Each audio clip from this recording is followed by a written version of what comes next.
Welcome to the Art Lady channel. Today we're going to be making this really fun 3D paper orb. And we're going to be doing spring colors and all kinds of fun spring patterns and spring designs. So anything signs of spring. So think about what you want to use for your signs of spring designs. I have some templates here if you'd like to use my own templates, or you can create your own designs. Now, when you do create an orb like this, you do have to start with a pattern. And I do have blank patterns, and then I have patterns with all kinds of fun designs. To find the patterns, click on the title, and it will take you to a link to my Teachers Pay Teachers store. The first thing you want to do to start the project is either design your own designs using the template provided, printed on heavy stock paper, 27 pounds and heavier, or on cardstock, or choose a design that I've made, and I have 10 designs in the spring patterns. I also have other designs that go with different holidays. So choose a design, print it out on heavy stock paper or cardstock, and then start coloring.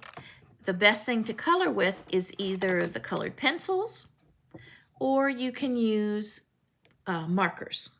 Alcohol ink markers would work, or anything that has a tiny point to it so that you can get into the intricate designs and details. But for today, I'm going to be going ahead and using Hippy Crafters water-soluble colored pencils. And I'm choosing the water-soluble because I want to achieve some watercolory effects. It'll kind of enhance the signs of spring, giving a feel to the raindrops going from dark to light. And I'm going to go ahead and show you how to do that. So what I'm going to do is I'm going to choose the darkest value in the colored pencils. And this one's an ocean blue. And I'm going to go ahead and trace. And when you use water-soluble colored pencils, what you do is the heavier the pressure, the darker the color will be. So I want a nice darker color at the top. And so I'm going to outline the edge. And I'm going to go down almost a raindrop. And this is going to create a gradation of color once I add my paint. And then I'm just going to do a lighter value of blue. And a gradation is going from dark to light, just a little bit lighter on the edges. And when I add water to this, because it's water soluble, this is going to melt right in to a very light value here. I'm going to do the same on all the arches. So what we're going to do is we're going to have all of these colors the same, and that will give unity to our design, which is one of the design elements. So I'm doing the same thing. I'm doing an arch design in heavy pressure, because when you're using colored pencil that's water soluble, the heavier the darker, and then very light pressure here. And then I'm just leaving the center just white. Now that I have all of these rainbow backgrounds done, then what I'm going to go ahead and do is I'm going to color in all of my little designs. You can do the same outline here like we did here around the clouds so that you have some white, fluffy whites in the middle. So that's going to be the fun, fluffy clouds. And then you want to go ahead and color in your rainbow. I'll give this same color here, so I'm going to repeat my colors. This design works out well too with rainbows here. So on another option for printing is the bees and butterflies with the blank insert. So this is the insert here. Instead of having raindrops, this is blank, and you design your own insert, and you can even just put rainbows right here, which is a fun design too. So I'm going to go ahead and finish coloring this in. Color your bees, flowers, and butterflies, and then I'll show you what it looks like. I'm going to show you how easy it is to blend colors. I'm going to start with a colored pencil tip of pink, and then I'm going to repeat as I go around the same. Again, keeping unity. Then what I'm going to do is the bottom half, or the bottom third, I'm going to go ahead and use a darker value. And with colored pencil, they blend really easy because I can go ahead and just add it right on top. And you don't really see the line where the two meet because they blend in together nicely, which is like an ombre effect when I have the purple to pink, which is fun to do. We're going to use the darker color around the edge. I'm going to use a lighter yellow in the middle. This blends nicely. And for the smaller details like so, I am not going to add water to these. I'm just going to leave it with the natural colored pencils. You don't want to get this paper very soggy. I'm just finishing up the color designs, and I used a lot of light, bright spring colors. And I'm pushing pretty hard, and the colored pencils are holding up to the pressure that I'm putting them on, which is great. These colored pencils come, I think it's a set of 72 or 74. I'll show you the colors in a second. And a variety of great colors. I want to show you the Hippy Crafters watercolor pencils if you're interested. They have a nice range of colors in each of the color families. And I appreciate that because some sets I get, it's gray heavy, where most of them are all gray colors, and then you get a few of the other fun colors. But we have a lot of great colors here in the color family. Also, I like the texture of this. It seems to last a long time. I can add pressure without it breaking, and it's very water soluble. And I'm going to go ahead and show you that now, how it melts very easily. You want to rinse your brush first, and then just touch one edge to release your water. And then you're going to place your water on the edge. And as you add your water, it just melts the watercolor pencil. And then bring it down in, just gently, into the white part of the raindrops. And you can see how it's going from dark to light. I'm going to rinse my brush now and just brush the edges. So you want to have this area white and this is darker. It's just a light gradation of color. I'll show you on another one over in here, or let's do the clouds. You take your water, trace your edges with the water, and it melts that paint up nice. And then go into the white a little bit. Just bring the water into the white. Trace your edges several times to wet the pencil. And the pencil's made of paint pigments. And so you're melting the paint pigments by adding the water to it. And your brush has a little bit on it, so touch lightly into the middle. And you have a nice gradation of color. Again, I'm not adding a lot of water to this, and it's just melting the colors. Like so. So it looks like a soft, fluffy cloud. I always start washing the brush again before I go into new colors. And then I'm going to go ahead and do this. Wet the edge. You can see how it kind of instantly melts. And then bring your water to the middle. So I kind of lean my brush sideways. So I create that nice gradation of color. And this is, like I said, not watercolor paper. I'm doing this on cardstock. So the effect is a little bit different.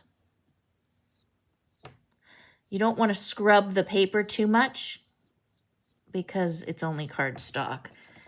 Watercolor paper is a lot tougher. Now I'm adding just water to my edge here. Just water to blend it in. That way I don't see this line. Like so. And I'm going to go ahead and do that to all of mine. I'm just finishing up using the water on the inner sides. And I want to go over a little bit of troubleshooting. Say if you're going ahead and adding water and you don't see it melting. Well, one of the problems could be you didn't add enough pigment. The pigment is the painty part that's inside the colored pencil. Right here, you have to push really dark and hard to create that pigment. So when you add the water, the pigment, which is the paint part, melts. If you don't have enough color to start, it's not going to make color. So just go back, add more watercolor pencil to it. If it's not melting and you have a lot on, you don't have enough water in your brush. Just go back and add a little bit more water. Sometimes giving it a second or two before it melts is all it needs. You can see here, this is just the pure pigment on my brush from touching the pigment up here on the arch. So now we're going to let it dry completely. Once you have all your designs colored, we're going to go ahead and score the gray lines right here that we've painted over. And we're going to be using a stylus tool. If you don't have a stylus tool, you can go ahead and use a ballpoint pen that's dried up that has no ink in it. That works as well. But Hippy Crafters has them in their clay tool kits. This is part of a 45-piece clay tool kit for a very reasonable price. And they have 5 stylus tools here. Basically, a stylus tool is just a metal tool with a round circle at the end. And they come in various sizes. Just in any one of these sizes will work. I'm just using a medium size one here. Basically, what you do is just trace over the gray line, pressing. And I'm using this on a mat, but you can use a piece of newspaper, you know, thick pads of newspaper or file folders, something you want to have as a cushion because you're going to be pressing on the gray line so that it embosses the paper. You want to have it so that it makes a little bit of a crease. So when you flip it over, you can actually see a little bit of a crease here. And you want to do that for each one of these. Just press and flip over just to double check you got it. My designs were thoroughly dry before I scored them. Then I cut out on the black line, keeping the tab. And then what I did was I took each strip and I just gently folded the scored line in so it forms a little concave divot. And I did the same for every one of them, just like that, just kind of easing and gently folding in. Then you kind of want to straighten it out. And then you're going to take 2 of the strips and you're going to form a loop with the 2 strips. Just kind of like this, a circle. And I'm going to tape this. You can use double-sided tape or just use a single-side tape. And you want to line up the top with the tab and exactly on that black line. See where the black line is? You want to bring the 2 black lines together. This edge touching the top black line. And I put a piece of tape on each side, like so, and fold it back. You're going to make 2 of these rings. The last ring you're not going to do, the last strip of paper. You're going to take one of the rings, place it flat on the table. Take another ring and put it inside. Just tip it to the side and put it right inside the ring. So it's just sitting in there, just like so. You're going to take the last strip, because you did not tape the ends, and it's sitting in the ring. So you have one ring sitting in the other. One is flat and one is facing up. And you're going to slide this right through, directly underneath the top of this ring. See how I'm sliding it through? So when it rests on the table, bring it back here, it's just going right through the top, like so. Then you're going to carefully just flip everything over. So now this area is facing up. And then I slide this toward the end. I'm going to hold this. And then this piece, I'm going to go through the top. Let's show you. See how the top is sticking out now? So I'm bringing this under, right through the top.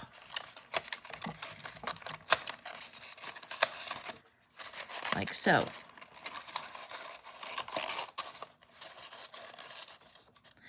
And then I'm going to tape both of these. It's kind of like weaving it through. So this is what the top looks like now. So you just went underneath that top loop. Take a piece of tape, line this up perfectly. Tape this side, and then I'm going to tape this side, like so. Now, I want to arrange this so that all the curves are facing up. As I turn, I want to make sure that there's a curve here. There's no curve, so I've got to move this ring, just gently sliding it so that the raindrops are facing up. Raindrops are facing up. Okay, the raindrops are not facing up, so I need to just gently move this.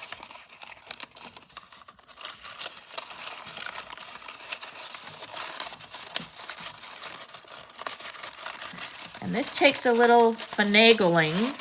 There. Raindrops facing up. Raindrops facing up. I'm double checking every side now and just making it centered. Now you want to make sure that it's centered. So the raindrops can't be crooked because it's all going to have to align together. And you'll see what I mean in a minute. If it's not aligned, it's going to be off. The next step, once they're all facing the right way and centered, you want to decide which side or area you want to face up in your design if you're going to add a string to it. And you look around and see which way you like. It really doesn't matter which one's going to be facing up. And at this time, it's easier just to make a hole punch now. And I'm going to go not at the gray line, just a hair below the gray line in the center. I'm just going to put a hole punch, and on the same on the other side. A hole punch just below the gray line in the middle. So that's going to be the top. Now I'm going to go ahead and fold in the score lines. So I just gently push in, like so.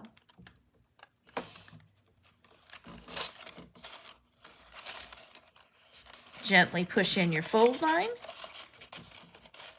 like so. And then turn it, align it, make sure that it's centered, because sometimes these get pushed out. They get off center. Push in, just gently push it in, and go to the next side. This one's off a little bit, so I'm just going to move it. Pressing in, just pressing in your folds where you've previously creased it. You want to make sure, if you looked here, see how these were kind of out of alignment? The edges should be meeting together. So this should meet this area. So I can just kind of move my paper strip in to adjust it. So you want them to align together. And then I have one more to do here. Pushing in and pushing in. And there is the completed sphere. Right here. We've got rainbows and clouds and butterflies in bright spring colors. Now what I'm going to do is I'm going to simply tie a string. I'm just going to fold the ribbon in half. You can use yarn, pipe cleaners. I'm just going to put a ribbon in. Now I'm going to cut out the details for the mobile. And I tied on a ribbon. And I'm just going to cut the end off here. And then I'm going to attach some of the details for the mobile here. Now I'm attaching the sign, Hello Spring. And I want to come up a little bit, probably a hand space, the width of a hand or 2 hands from the bottom. I put a little bit of glue and I'm putting the sign down. And then I'm going to attach the back sign or the top sign. And you want to make sure it's straight, not crooked. Just kind of move it a little bit and then give it a press. Let's see what it's going to look like. And then I'm going to do the same for the little pieces here. I'm going to put a little bit of glue. You don't want a lot of glue because you don't want it to be all soggy. And then I'm just going to kind of rub the other piece onto it. This makes it nice and thin. And then I'm going to have the bird this way, and then the worm is going to go on the back this way. Place it here. And it's about 2 fingers below, right here. You want to line them up and give a little press. So you have the little bird hanging on the string. I'm going to center it a little bit better.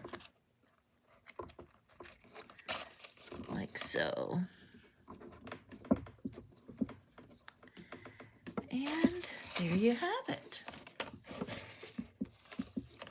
And here is the finished Hello Spring orb with the Mobile designs attached. See if I can get it to spin.